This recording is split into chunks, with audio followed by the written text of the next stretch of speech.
Nabiullah Daud alaihi salatu wassalam adalah nabi yang berasal dari keturunan Bani Israel.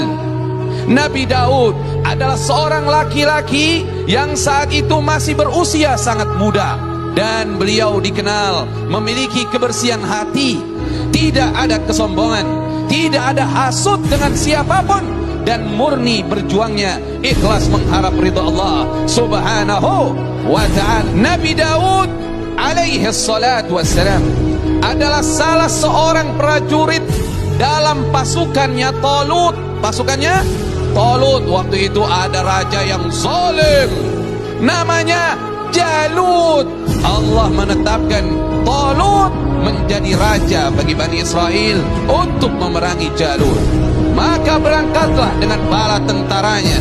Salah satu dari yang mengikutinya adalah Nabiullah Daud alaihi salatu wassalam.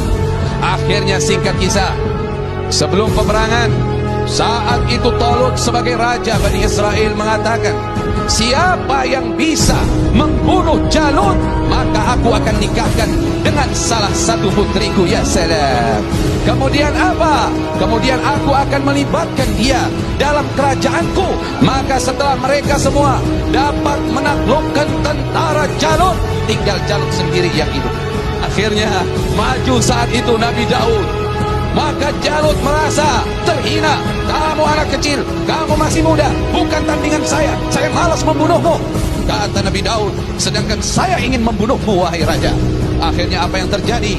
Jalut pun mau menghadapi Nabiullah Daud alaihi salatu wassalam. Di dalam kabarnya bahwasannya salah satu senjata Nabi Daud ketika itu adalah semacam ketapel dengan petunjuk Allah. Maka 3 kali lemparan batu dengan ketapel itu, maka akhirnya Jalut terbunuh dengan Nabiullah Daud alaihi salatu wassalam. Ya salam.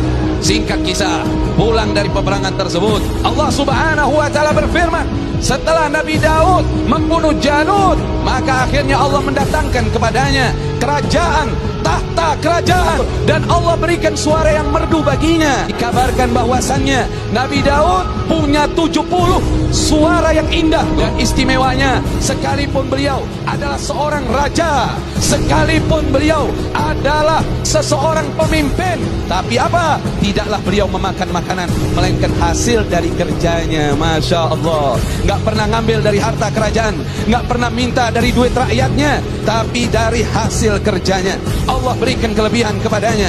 Itu besi kalau dipegang sama Nabi Daud kayak megang adonan. Allah bikin keistimewaan itu. Jadi dia bisa bikin apa? Baju-baju besi untuk berperang. Itu kebiasaannya daripada Nabi Daud. Nanti dibeli sama orang, hartanya itu buat makan beliau. Singkat kisah, kebiasaan Nabi Daud kalau keluar rumah, rumahnya itu dikunci karena beliau sangat cemburu dengan para istri-istrinya. Inilah orang mukmin harus seperti itu, punya kecemburuan kepada pasangannya. Akhirnya pada suatu ketika beliau kunci nih rumahnya, nggak ada laki yang berani masuk. Kalau coba-coba ada berani laki yang berani masuk, maka akan berhadapan dengan Nabi Daud alaihi salatu wassalam, dan semua takut sama Nabi Daud. Pada suatu hari ketika Nabi Daud pulang, ternyata di dalam rumahnya ada seorang laki-laki. Ditanya, siapa kamu? Kenapa kamu berani masuk ke dalam rumahku? Kata seorang laki-laki ini, aku tidak pernah takut dengan raja manapun kecuali hanya kepada Allah, dan tidak ada yang bisa menghalangiku siapapun karena aku berjalan dengan perintah Allah. Kalau begitu, kamu adalah malakul maut, kamu adalah malaikat pencabut nyawa. Betul. Maka Nabi Daud menerima panggilan Allah subhanahu wa ta'ala.